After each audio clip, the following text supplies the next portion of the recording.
The corsage on the second chair in the front row was already wilting by the time I walked down the aisle. Nobody had thought to remove it. It just sat there, pinned to a white folding chair with a small paper card that said, "Reserved, Mom and Dad," in my own handwriting, because I'd written the seating cards myself 3 weeks earlier at my kitchen table with a glass of wine and absolutely no idea what was coming. My name is Renata Cole. I'm 34 years old, and at the time of my wedding, I'd spent 9 years working in loan servicing operations at a regional credit union outside Columbus, Ohio. My job on paper is unglamorous. I process escrow accounts. I flag delinquencies.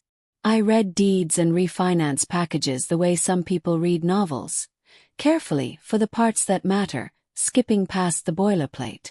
It's the kind of job that teaches you patience with paperwork and an allergy to people who don't read what they sign. That skill would matter more than I could have known standing at that altar. The ceremony was small.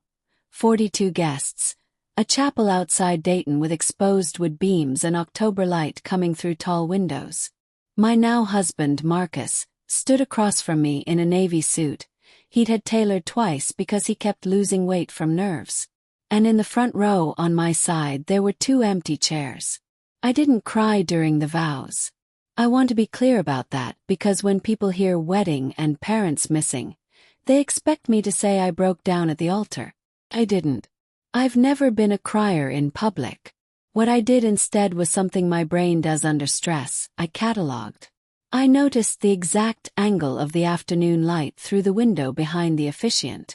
I noticed my Aunt Carol dabbing her eyes 2 rows back, not for me, but out of second-hand embarrassment. I noticed that my father's chair had been pushed in slightly, like someone had checked it, hoping. 2 days before the wedding, my mother had called me at 9:47 p.m. I remember the time because I was reviewing a delinquency report when the phone rang, and I actually finished the line I was reading before I picked up. "Renata, honey, I need you to understand something," she said, and I already knew from her tone that whatever came next was going to cost me. "Devon's getting proposed to. Saturday. In Napa. Chris is doing the whole vineyard thing, and he asked us to be there. To surprise her, to be in the pictures after. My sister's name is Devon.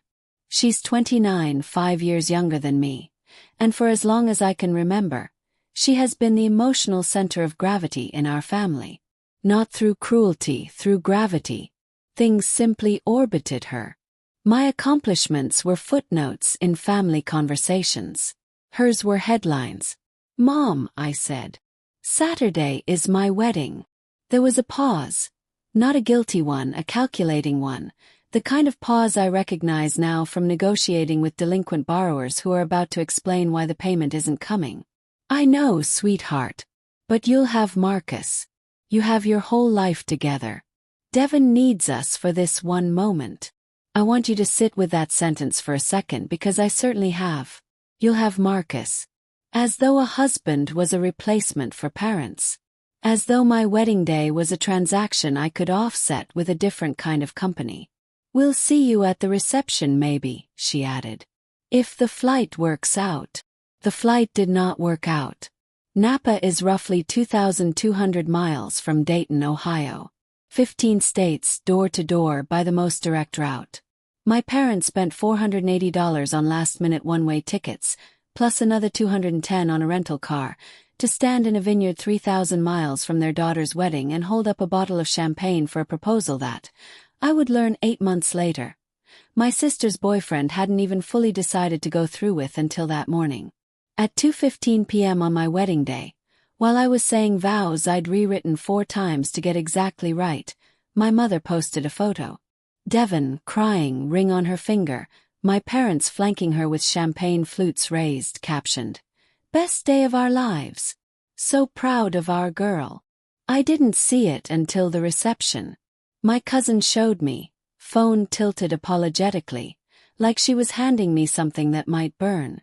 I looked at that photo for maybe 4 seconds. Then I handed the phone back and said, "Good for her," and went to cut the cake with a husband whose parents, who barely knew me 6 months prior, had flown in from Arizona and sat in the front row instead, because that's apparently what parents do.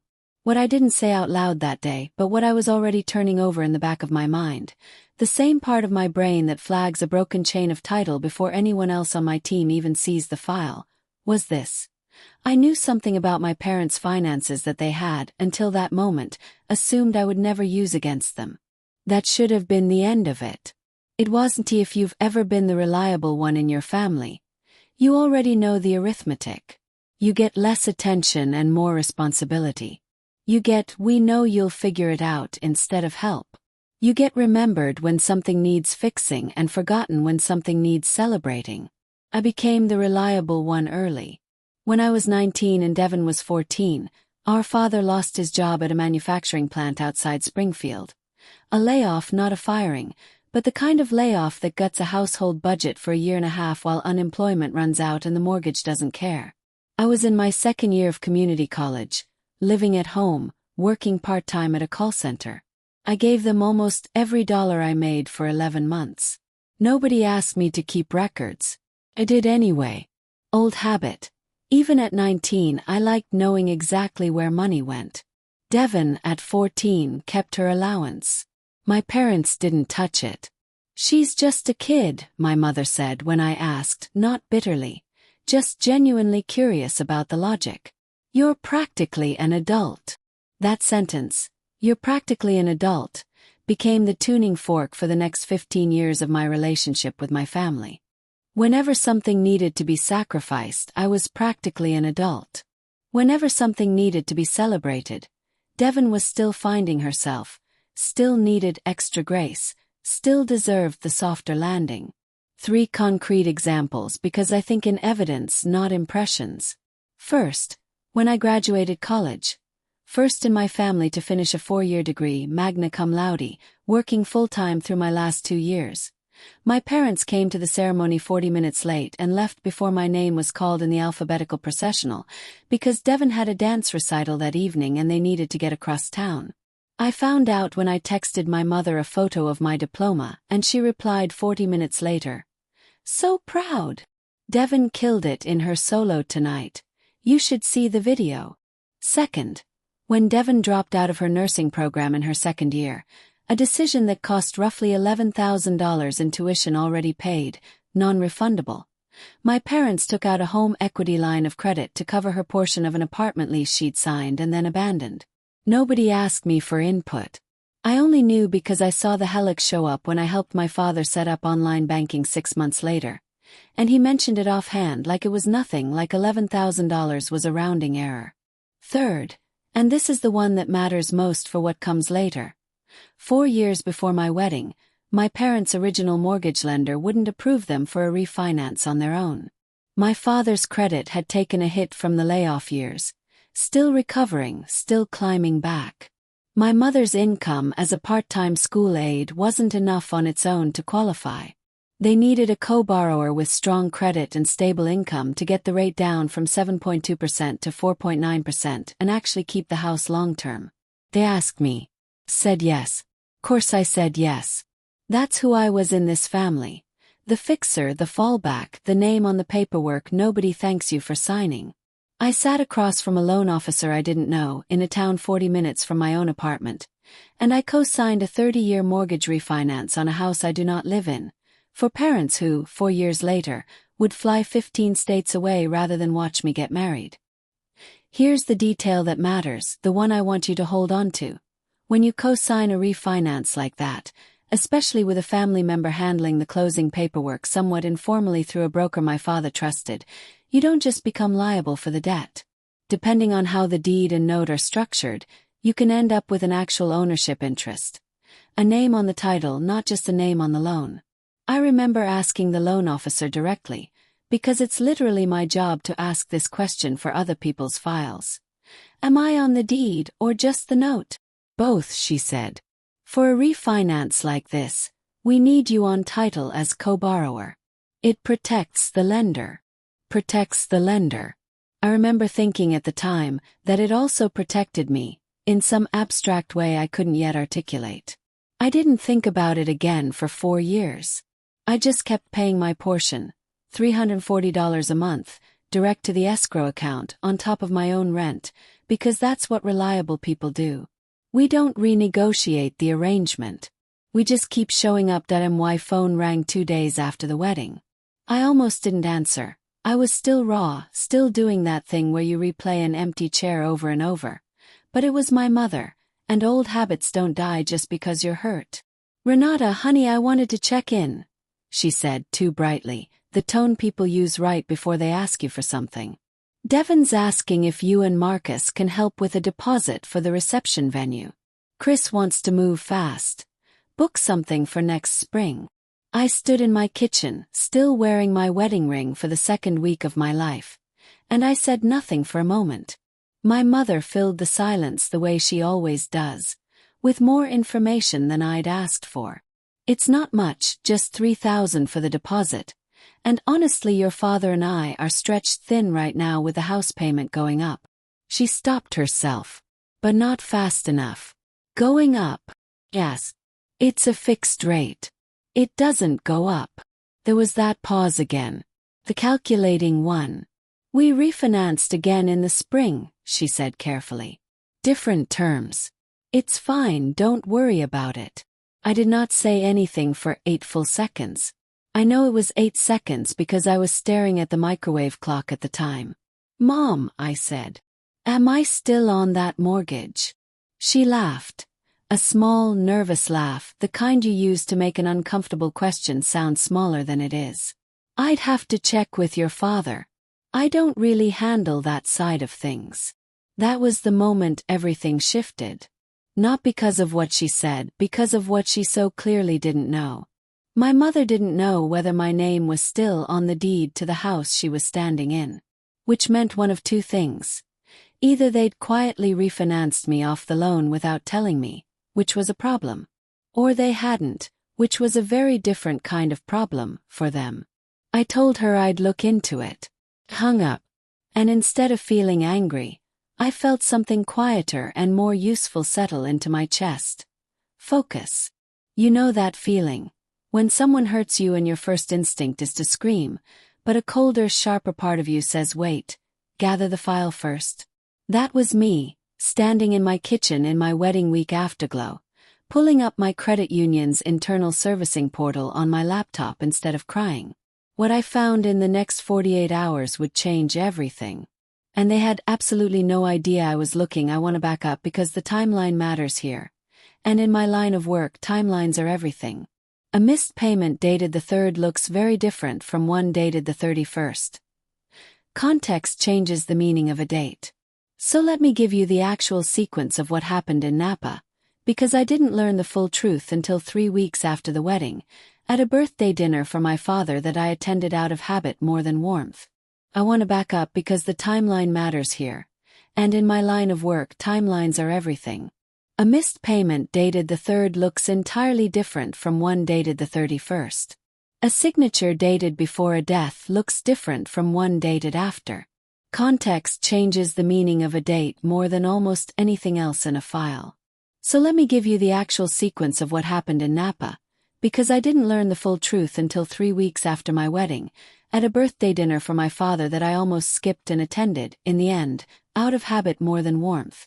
It was late October, unseasonably warm, the kind of evening where my mother insists on eating on the back patio even though the bugs are still out in force. There were 9 of us around a long folding table. My parents, Devon, her on-again boyfriend Chris, my Aunt Carol, my father's brother Uncle Ray, Marcus and me. Citronella candles burning low. My mother had made her usual birthday dinner for my father.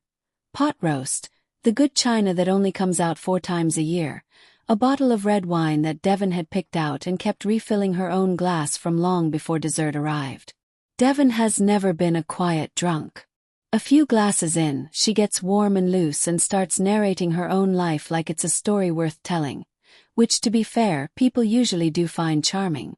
That night, she was telling my Aunt Carol the real story behind the Napa proposal, laughing, clearly under the impression it was a cute, harmless anecdote rather than something that would land like a dropped plate. "Okay, but the actual story is so funny," Devon said, swirling her glass, cheeks pink. Chris wasn't even sure he was going to do it that day. "Tell her," she said, nudging Chris, who suddenly looked like a man being asked to testify. Chris shifted in his seat. I mean, yeah. I'd had the ring for like 2 months. Kept chickening out. Wanted it to feel right.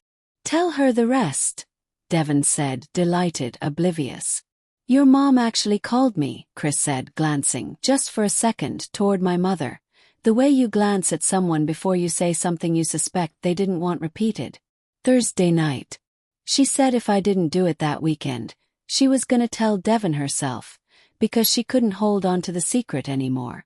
Said she needed to know the date so she could, He paused. Book flights. I was sitting 3 feet away, cutting a piece of pot roast, and I did not move my fork. I remember the exact weight of it in my hand, the small resistance of the meat, the sound of my own pulse suddenly audible in my ears the way it gets right before I catch a discrepancy in a file that someone was hoping I wouldn't notice. Thursday, I repeated, quietly, mostly to myself. My wedding was Saturday. I set my fork down very deliberately, the way you set down evidence you don't want to smudge. Devon, I said, keeping my voice level, the same voice I use when I tell a borrower their file is being escalated to a second underwriting review, calm, procedural, no edge to it yet.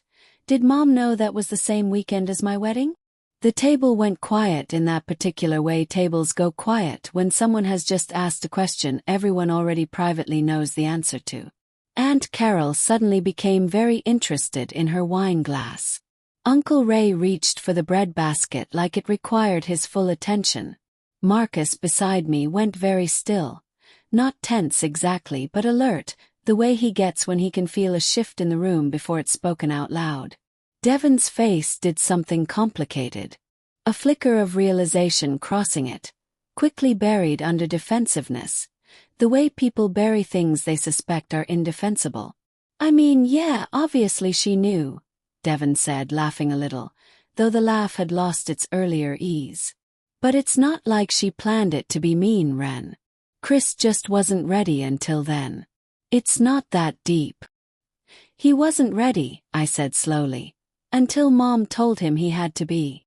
My mother's fork stopped halfway to her mouth. She set it down against the good china with a small, precise click. Renata, it wasn't like that. Was it like that, or wasn't it? Yes. I didn't raise my voice. I've learned, in 9 years of difficult phone calls with people who owe money they don't want to admit they owe, that volume is the first thing people use to avoid answering a question. And the second someone raises their voice at you, the actual question gets buried under the noise. So I kept mine level, almost gentle. Which I've also learned is far more unsettling to someone who's hoping you'll get emotional enough to be easy to dismiss. My father, who has spent 38 years married to a woman who does not enjoy being cornered in front of family, tried to smooth it over the way he always does. The family peacekeeper, the man who'd rather let a wound scar over wrong than actually clean it out. Let's not do this at my birthday, girls, he said, forcing a small laugh, reaching for the wine bottle like refilling glasses might refill the mood. I'm not doing anything, Dad, I said. I'm asking a question. Mom, I turned to her directly now. Did you call Chris on Thursday and tell him to propose that weekend? The silence that followed was, itself, an answer. I've sat across from enough people avoiding a direct question to recognize the particular texture of that silence. The way a person's face rearranges itself while they decide how much of the truth is salvageable. My mother set her fork down fully this time. I didn't think it would matter, she said finally, quietly, not quite looking at me. You had Marcus. You had your whole day handled. Devon needed a proposal that could have happened literally any other weekend for the rest of her life. I said. There are 52 weekends in a year, Mom. You chose that one. On purpose. 2 days before my wedding, you called her boyfriend and pushed him to propose so you could be somewhere else instead of in the front row of my ceremony. That's not fair, my mother said, and her voice cracked slightly. Not, I noticed, with guilt, but with the particular indignation of a woman unaccustomed to being. What part isn't fair? Yes. The part where it happened, or the part where I noticed? Nobody said anything. Chris looked like he deeply regretted the second glass of wine that had loosened his tongue. Devon was staring at the tablecloth. My father had both hands flat on the table, the posture of a man bracing for turbulence. What they didn't know, I tell you now looking back on that night, was that I wasn't finished. Not because I was about to explode, but because something in me had just quietly, permanently recalibrated. I didn't scream. I didn't throw the good china. I picked my fork back up, finished my pot roast in a silence that nobody at that table found comfortable, wished my father a happy birthday with a warmth that felt strange even to me. Genuine actually, because none of this was his fault the way it was hers, and left 20 minutes later with a level, pleasant goodbye that I'm sure looked, from the outside, like nothing had happened at all. That's the part people don't understand about me, about how I move through conflict. I don't storm out. I don't slam doors.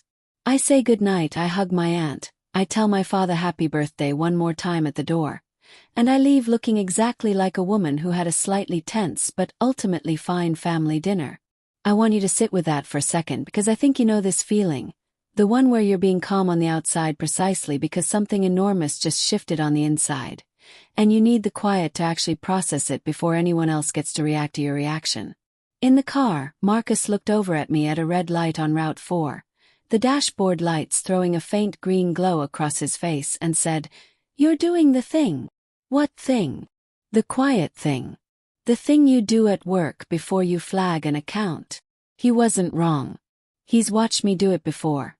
Come home from a hard day, go quiet, sit at the kitchen table with my laptop instead of venting on the couch, because venting has never actually helped me the way information does. Somewhere between the pot roast and the birthday candles, I had stopped being hurt and started being methodical. Two things had happened at that table, and only one of them was about feelings. The first, my mother had, without meaning to reveal it, engineered a manufactured betrayal on my wedding day, not out of some grand cruelty, but out of a smaller, more mundane selfishness. She wanted to be the one standing next to Devon in that photo. She wanted main character status in someone else's story, on a day that was supposed to be mine, and she'd made a phone call to make sure of it. The second thing was more useful to me than the first, though it took me until I was home, sitting at my own kitchen table, to understand exactly how useful. In the same conversation 2 days after my wedding, my mother had told me, casually, almost accidentally, that she didn't actually know the current status of a legal document with my name on it. A document worth roughly $218,000 in outstanding principal. She didn't know if I was still on the deed. She didn't know the terms of whatever they'd refinanced into that spring. She'd said verbatim, "I don't really handle that side of things." That's not a small oversight if you understand what that document actually is. In my industry, that's the kind of gap, the kind of not knowing, that quietly determines who actually controls an asset when nobody's paying close enough attention. I remember the exact sound of my apartment door closing that night after we got home from the birthday dinner, the particular hollow click of the deadbolt turning, because it's the sound I now associate, permanently, with the moment I stopped reacting emotionally and started investigating professionally. Marcus made tea and didn't ask questions, which is one of the many reasons I married him. I sat down at my kitchen table, the same table where, a month earlier, I'd handwritten reserved Mom and Dad on 2 small cardstock seating cards with a calligraphy pen, genuinely excited for them to be there, and I opened my laptop. I pulled up the county recorder's public property search. I typed in my parents' address, the same house I grew up in, the one with the crooked mailbox post my father has been meaning to fix for 6 years. I hit search, and I watched the little loading icon spin for what felt like a very long 3 seconds, and what came back on the screen was not what I expected. I sat there for a long moment, reading it twice, then a third time, to make sure I wasn't misreading a field I'd read 1,000 times before for other people's files and somehow never once, in 4 years, thought to check for my own name. That should have been the end of the story right there. A daughter hurt, quietly closing her laptop at 11 p.m. and deciding, as so many people do, to simply let it go, to chalk it up to family being family, to swallow it the way I'd swallowed the graduation, the helic, the seating chart of my own life for 15 years running. It wasn't the end. Because what I found on that screen didn't just answer my question about whether I was still on the deed. It told me I had more power in that house than either of my parents had ever bothered to understand. I need to explain something first, because if you've never worked in mortgage servicing, the next part might sound more dramatic than it actually is on paper. And I promise you, the drama isn't in the legal mechanics. The drama is in what those mechanics meant for the people sitting in that house, eating breakfast the next morning, with absolutely no idea what I now knew. The county recorder's property search pulled up the full chain of title for my parents' address. Every deed, every lien, every recorded instrument attached to that property going back to 1994, when they first bought it. I scrolled past the original purchase deed. Past the first refinance from 2009. Past the HELOC recording from the year Devon dropped out of nursing school. $11,000, right there in black and white. A document I'd never been shown but had somehow been subsidizing anyway, indirectly, every time I picked up a grocery bill or a car repair. And then I found the one from 4 years ago. The refinance I'd co-signed. My name, Renata Marie Cole, listed as co-borrower on the deed of trust. Exactly the way the loan officer had told me it would be. Both on the note and on title. That part matched what I remembered. What didn't match what I remembered was the entry directly beneath it. Dated the previous spring, 7 months before my wedding, 5 months before that phone call where my mother said, almost carelessly, "We refinanced again." A new deed of trust. A new refinance. And there, in the borrower field, only 2 names. My father's. My mother's. Not mine.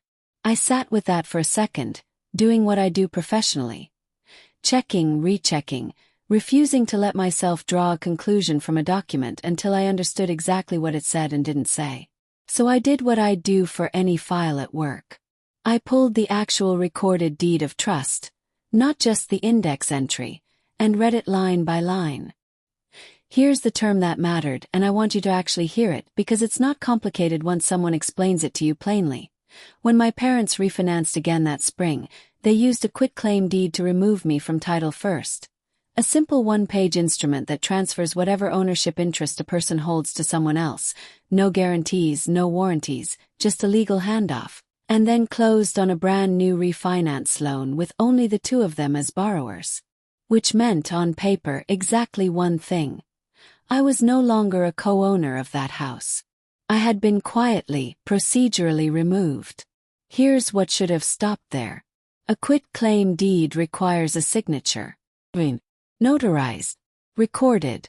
That's not optional. It's not a formality lenders skip, because a lender refinancing a loan needs a clean chain of title, meaning every prior owner of record has to be legally, provably removed before the new loan closes. No title company underwrites a refinance with a live co-owner still sitting on the deed who never signed off. So there had to be a signature. I pulled the recorded document itself. Public record. $4 to download the certified copy. A transaction so small and mundane it almost felt insulting given what I was about to find. And there it was. My name type. A signature line beneath it. It was not my signature. I want to be careful here because I'm not a handwriting expert, and I didn't become a forensic document examiner overnight in my kitchen at midnight. But I have signed my name enough times. On my own mortgage, on hundreds of loan files at work, on my marriage certificate 3 weeks earlier, to know what it looks like. And what looks back at me from that scanned deed was close. Close enough to pass a glance. Not close enough to survive someone who reads signatures for a living looking at it for more than 4 seconds. The R had the wrong slant. I looped the tail of the R back under the letter. Whoever signed this let it trail off flat. My C in Cole has a small hook at the top that I've done unconsciously since middle school. This C didn't have it. Someone had signed my name to a legal instrument that removed me from ownership of a $218,000 asset. And that instrument had been notarized, meaning a notary public had either witnessed a signature that wasn't mine or, more likely, had notarized it without me present at all, which is its own separate violation, the kind that can cost a notary their commission and expose whoever requested it to fraud charges. I sat back in my kitchen chair. Marcus had gone to bed an hour earlier. It was 12:40 a.m. And I remember thinking with a strange, cold clarity that surprised even me. This isn't hurt anymore. This is a file. Let me tell you what I did next, because it wasn't dramatic. I didn't call my mother screaming at 1 in the morning. I didn't drive to their house and bang on the door. What I did was open a blank document on my laptop and start a timeline. Dates, document numbers, recording numbers, the notary's name and commission number printed at the bottom of the deed. I am, by training and by temperament, a person who builds a file before I ever raise my voice. The notary's name stopped me cold when I got to it. Karen Ellis. I recognized it immediately because Karen Ellis is my mother's co-worker at the elementary school where she works part-time as an aide, the front office assistant who also happens to hold a notary commission, and who I'd met at exactly one holiday party 4 years ago, where she'd complimented my dress. That told me almost everything. My mother hadn't needed a stranger. She'd needed someone who owed her a favor, or who wouldn't ask too many questions. Sitting 3 doors down from her desk 5 days a week. Here's the detail I want you to really sit with, because it's the hinge the entire rest of this story turns on. Forging a signature on a recorded deed and getting it improperly notarized isn't just a family betrayal. It's a felony. In Ohio, knowingly falsifying and recording a fraudulent deed of trust can constitute forgery in the first or second degree, depending on the value of the property involved. And improperly notarizing a document without the signer physically present is itself a separate offense that can trigger both criminal referral and civil liability for the notary. I'm not a lawyer. I want to be honest about that. But I read documents like this for a living, and I know enough about the general shape of the law here to know that what I was looking at wasn't a gray area. It was a clean, provable, recorded act. I also want to be honest about something else because I think it matters to the shape of this story. In that moment, at 12:40 in the morning, staring at a signature that wasn't mine on a document that had quietly stripped me of ownership in a house I'd been helping pay for since I was 30, I did not feel rage. I felt something closer to relief. Because for the first time since the wedding, since the empty chairs, since 15 years of being the reliable one who gets remembered only when something needs fixing, I finally had something concrete. Not a feeling. Not a grievance. Document.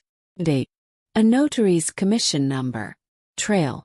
I closed my laptop around 1 a.m. and sat in the dark kitchen for a few minutes before going to bed, and I remember thinking, calmly, almost gently, okay, now I know what I'm actually dealing with.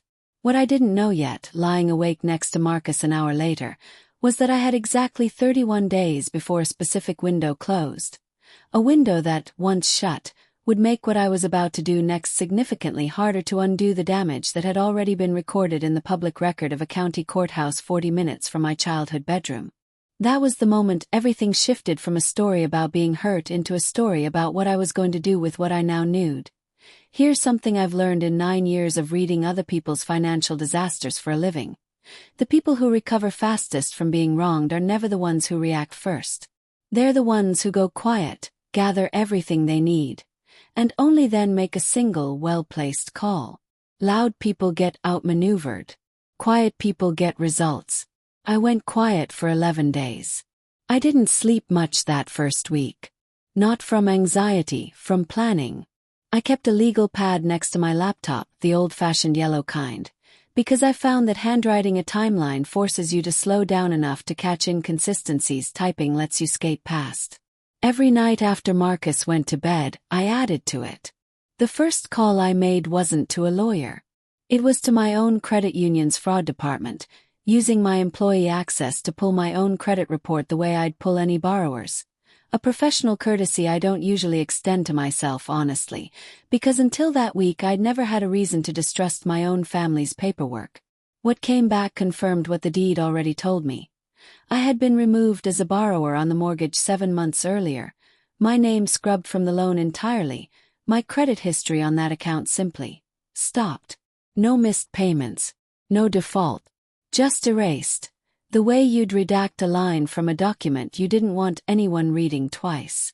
The second call, 3 days later, was to a real estate attorney named Patricia Fenimore, a woman I'd worked with twice before on borrower disputes at the credit union and trusted the way you trust someone who has never once oversold you on a phone call. I didn't call her as Renata the daughter. I called her as Renata the professional, which is, I think, the only way I could have gotten through that first conversation without my voice shaking. I need to understand my options. I told her, laying out the dates, the quitclaim deed, the notary, the signature. Not what I feel like doing. What I'm actually entitled to do. She was quiet for a moment after I finished. Then she said something I've turned over in my head many times since. You know this is forgery, right? Not metaphorically. Actually. I know. And you know you could refer this to the county prosecutor's office today. And depending on how the notary's records look, this could end with your parents being charged. I know that too. Do you want that? I remember exactly where I was sitting when she asked me that. At my kitchen table, late afternoon light coming through the window, Marcus's coffee mug still on the counter from that morning. And I remember that my answer surprised me a little, coming out of my own mouth. I want leverage, I said. Not a felony conviction against my own parents. I want them to understand permanently, in a way they can't argue their way out of, exactly what they did and exactly what it's going to cost them if it ever happens again. Patricia was quiet again, and then she said, Okay. Then here's what we do. What we did was not dramatic. It was procedural, deliberate, and, I'll be honest, deeply satisfying in a way that had nothing to do with volume and everything to do with precision. First, Patricia drafted a formal demand letter.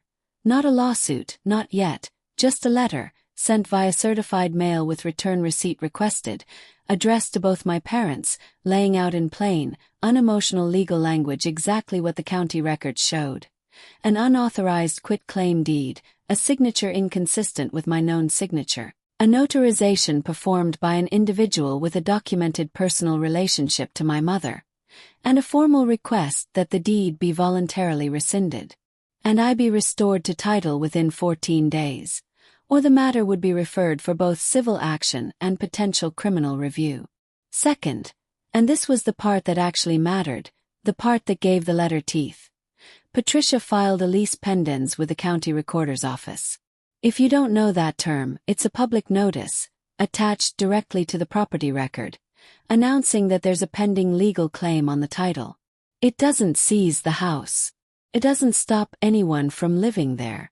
But it does one very specific thing. It makes the property essentially unsellable and unrefinanceable until the claim is resolved, because no title company will insure a sale or a new loan against a property with an active lease pendens sitting on its chain of title. Any lender, any buyer's attorney, any escrow officer doing even a cursory title search would see it immediately. I want you to understand what that meant practically for my parents, because they had no idea, for the entire duration of what happened next, that this notice was already sitting in the public record. They could still make their mortgage payments. They could still live there, eat dinner there, host birthday parties there. What they could no longer do, quietly without me knowing, was sell that house, refinance it again, or transfer it to anyone else. The exact maneuver they'd pulled once, quietly restructuring the paperwork while I wasn't looking, was now permanently closed to them. Third, I made one more call, and this one I made alone without Patricia on the line, because I wanted to hear it myself.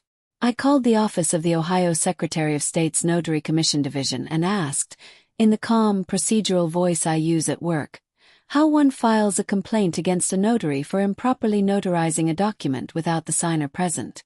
The woman on the phone walked me through it, a form, an affidavit supporting documentation. I didn't file it that day.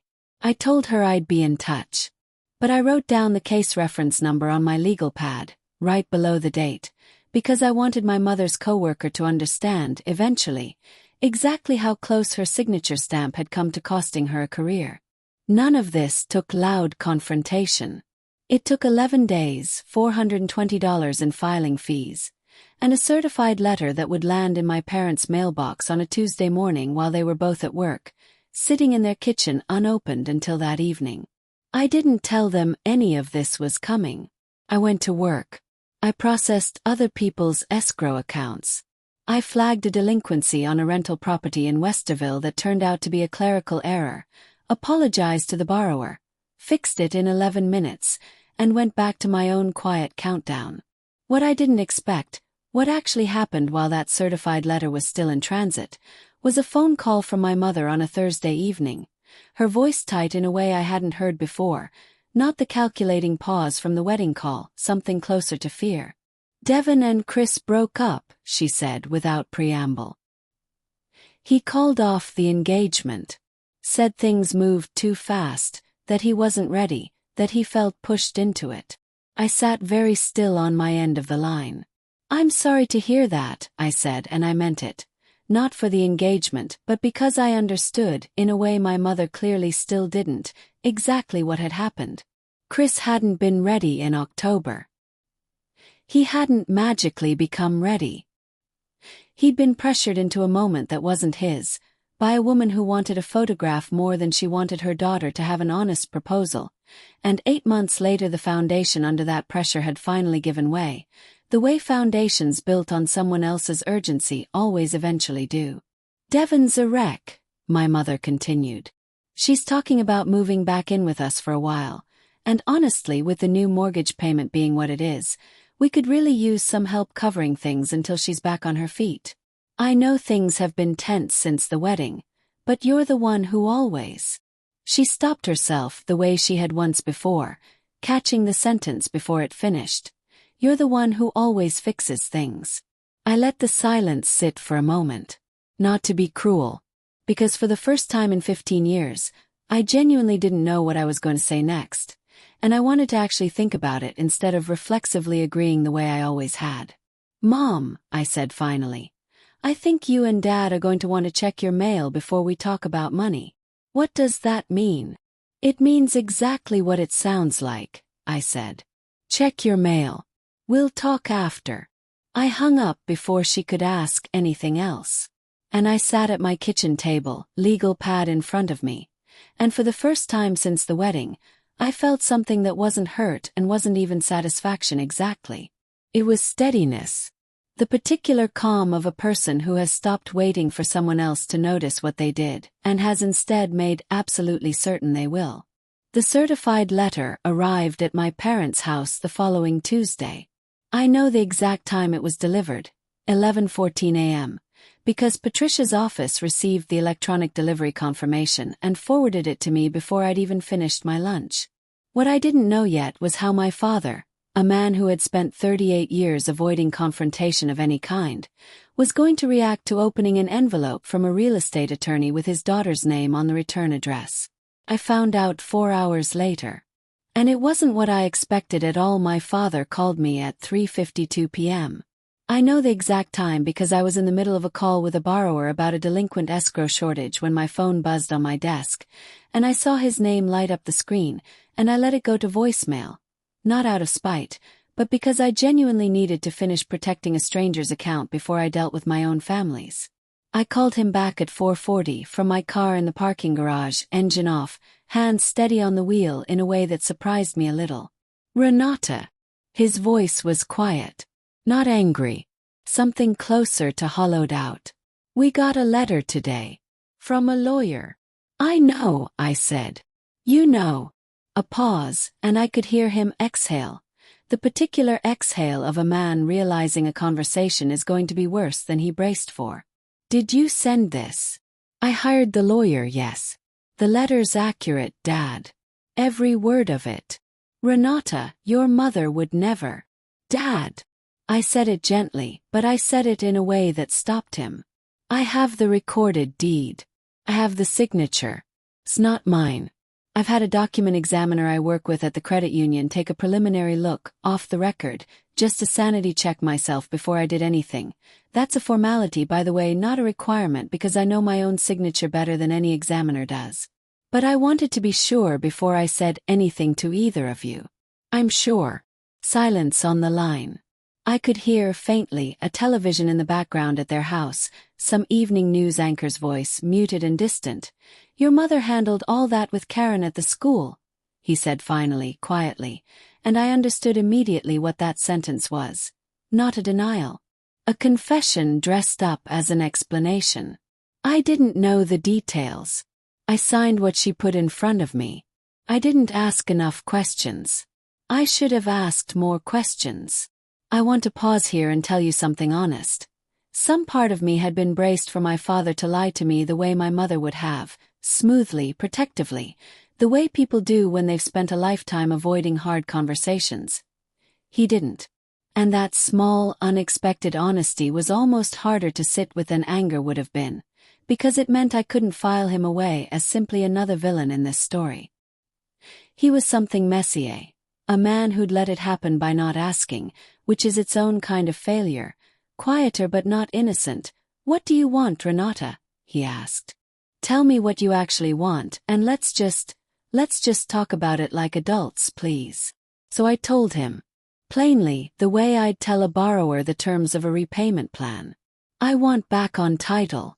Immediately. A corrective deed, properly signed, properly notarized.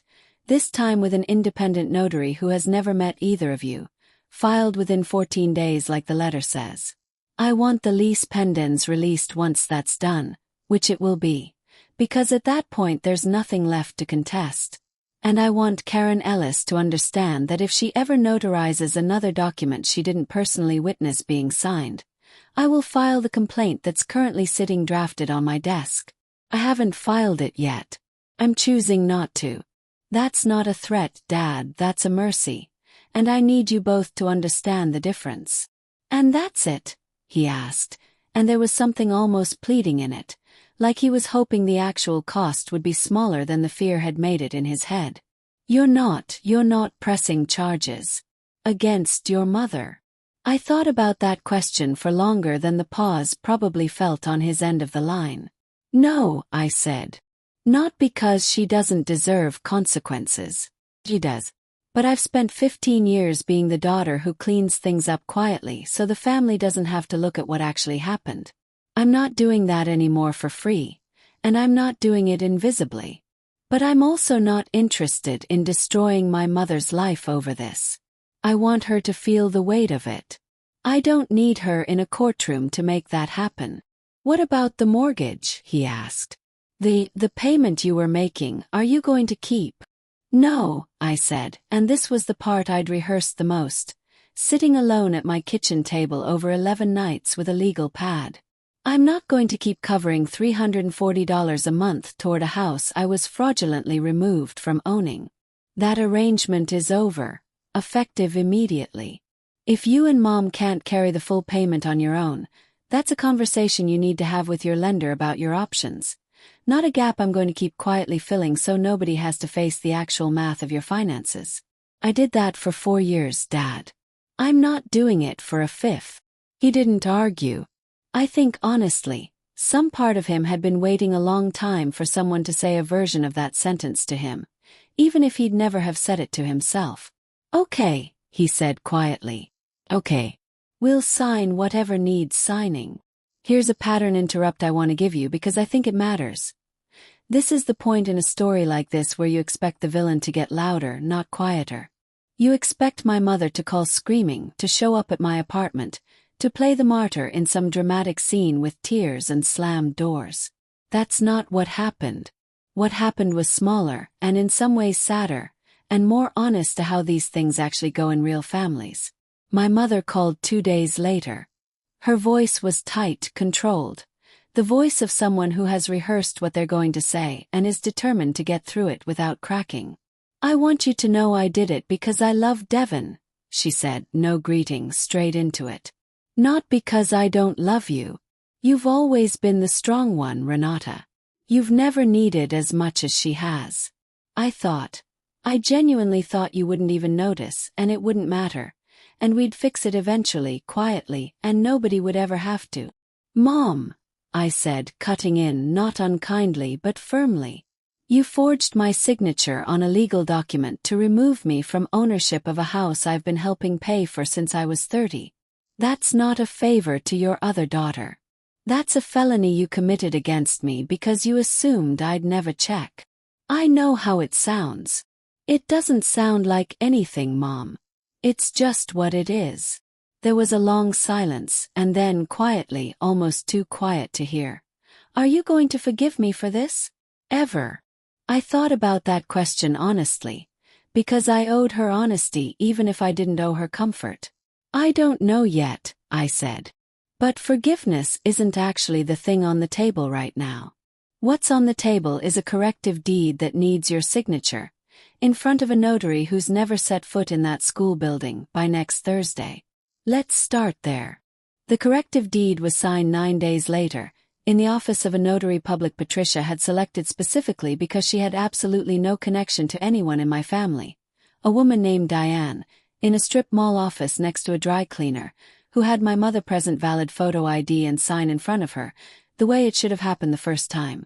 I sat in the small waiting room while it happened, not because I needed to supervise, but because I wanted to be there for it.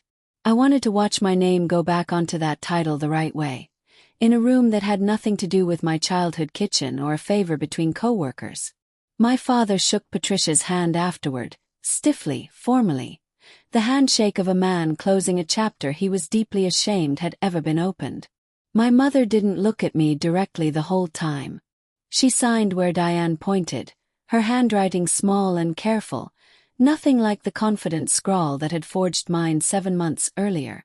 The lease pendens was released from the county record 4 days after that. A simple filing, unglamorous, the exact opposite of dramatic, and yet I remember sitting at my desk at work when Patricia's email confirmation came through and feeling something settle in my chest that I can only describe as the sound of a lock clicking shut on something that had been swinging open for months, but that wasn't the end of the consequences. Because while all of this was happening, the letters, the corrective deed, the notary appointment, my parents' finances, which had been propped up by my $340 a month for 4 straight years, were now standing entirely on their own for the first time since the layoff years. And numbers, unlike people, don't negotiate. Numbers don't. Numbers just show up in a mailbox, cold and exact, and tell you precisely what you can no longer afford. What landed in their mailbox 6 weeks later was something neither of them saw coming, and something I hadn't engineered at all, which, I'll admit, made it land even harder, because it meant the consequence wasn't coming from me anymore.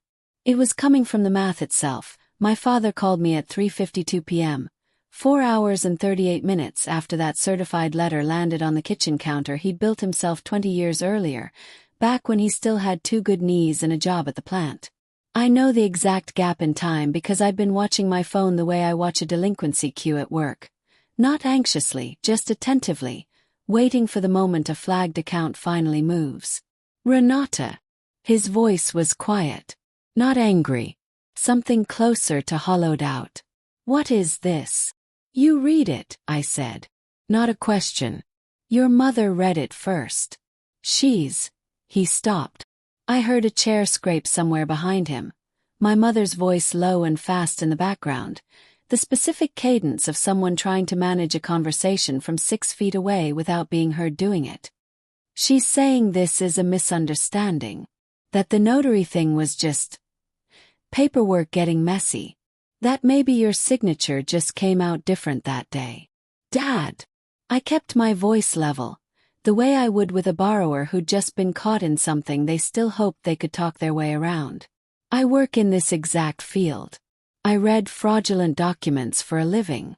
I know what a signature under duress looks like versus a forged one versus a genuine one signed on a bad day. This wasn't any of those.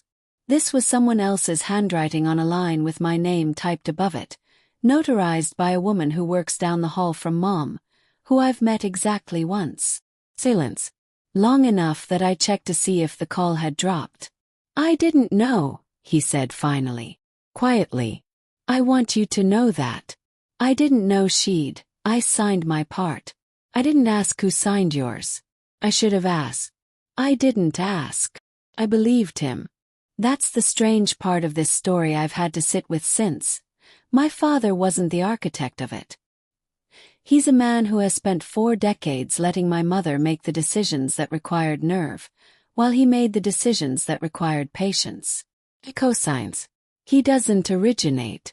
And I think some part of him had genuinely willfully not looked too closely at how a secondary finance with better terms had materialized without his older daughter's name attached to the headache of it. I need to talk to her, my father said. Alone.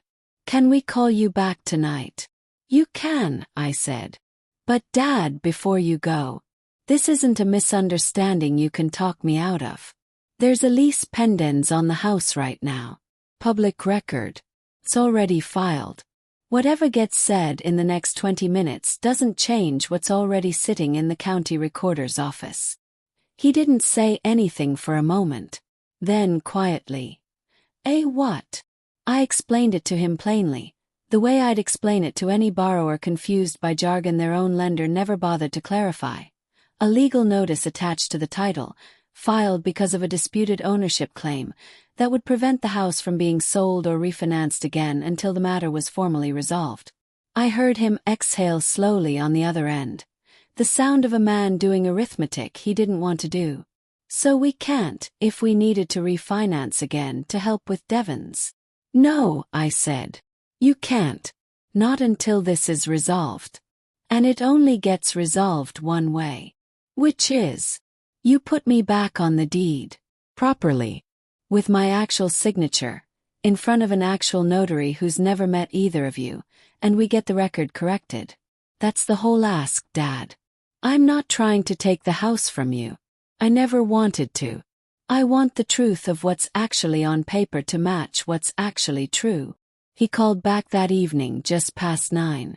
My mother was on the line this time too, her voice smaller than I'd ever heard it. Not performing hurt the way she sometimes did, genuinely diminished. I panicked, she said without being asked. The rate on the old loan with your name on it was fine, but the broker said if we refinanced without a co-borrower, we'd qualify for a slightly better rate on our own now, since your father's credit had recovered. I didn't want to bother you with the paperwork again. I thought if I just handled it quietly, it would be easier for everyone. Easier for everyone except me, I said. Since I found out about my own removal from a house I helped pay for by pulling public records myself, 3 weeks after my own wedding. I know how that sounds. It doesn't just sound bad, Mom. Karen forged my signature. You had someone falsify a legal document. That's not a paperwork shortcut. That's a felony in the state of Ohio. And I've already spoken to the Notary Commission about Karen's license. I heard my mother's breath catch audibly through the phone. You wouldn't, she said. Renata, she has 3 kids. She'd lose her. I haven't filed it, I said. I said I've spoken to them. There's a difference, and whether that difference matters depends entirely on what happens in the next 2 weeks. I laid it out for them exactly the way Patricia and I had planned it, calmly, like reading terms off a term sheet, because that's exactly what it was. They would sign a corrective deed, properly executed and notarized by a third party with no personal relationship to anyone involved, restoring me to title as co-owner, filed within 14 days. 2. They would put in writing, a simple signed acknowledgement, nothing punitive, nothing made public, that the prior quit-claim deed had been executed without my knowledge or authorization. 3. I would not pursue criminal referral against Karen Ellis, provided the corrective deed was filed and the acknowledgement was signed, and provided nothing like this ever happened again with any document bearing my name for. And this was the part that made my mother go quiet longest. I would no longer be contributing my monthly $340 toward their mortgage payment. Not as punishment. As a simple practical consequence of being restored on paper to what I already was in every way that mattered. An equal co-owner of an asset I'd been quietly propping up, unacknowledged, for 4 years. If I was going to be legally responsible for that house again, I told them I was also going to start treating it like what it actually was. A shared investment, not a monthly obligation I paid out of guilt. You're punishing us, my mother said, and there it was. The old reflex, turning consequence into persecution, the same instinct that let her stand in a vineyard 3,000 miles from my wedding and call it a small thing. I'm not punishing you, I said. I'm no longer subsidizing a house I wasn't legally part of for 7 months without my knowledge. That's not punishment, Mom. That's just math catching up to what already happened. They signed the corrective deed 9 days later. Patricia sat in on the closing with a title company neither of my parents had ever used before, in an office 40 minutes from their house, with a notary who had never met any of us and had no reason to care whose signature went where. I drove there myself on my lunch break and signed my actual name, the real loop on the R, the small hook on the C, in front of a stranger whose only job was to confirm I was exactly who I said I was. Took 4 minutes. 4 minutes to undo what had taken my mother one favor and one careless signature to create. What I didn't expect, what actually caught me off guard, sitting in that title office watching my father sign his name slowly, deliberately, like a man trying to get something right after getting it wrong, was how little satisfaction I felt in that room. I'd expected the moment to feel like triumph. Didn't. Felt like paperwork. Correct, necessary, overdue paperwork. The real consequence, the one that actually changed something, hadn't happened yet. That came 3 weeks later. And it came from a direction none of us expected. Devon moved back in with my parents in November, still raw from the broken engagement, still not entirely sure why Chris had cooled the way he had. She didn't know about the deed. She didn't know about the letter, the lease pendants, the notary complaint I'd held over Karen Ellis's head like a blade I chose, in the end, not to lower. My parents hadn't told her, and I hadn't either. Not out of protectiveness exactly, but because I'd learned something in the previous 6 weeks that I didn't fully understand until I watched it play out. My mother's habit of managing outcomes, of quietly engineering the version of events she wanted, whether that meant timing a proposal or timing a refinance, wasn't a single bad decision. It was a pattern.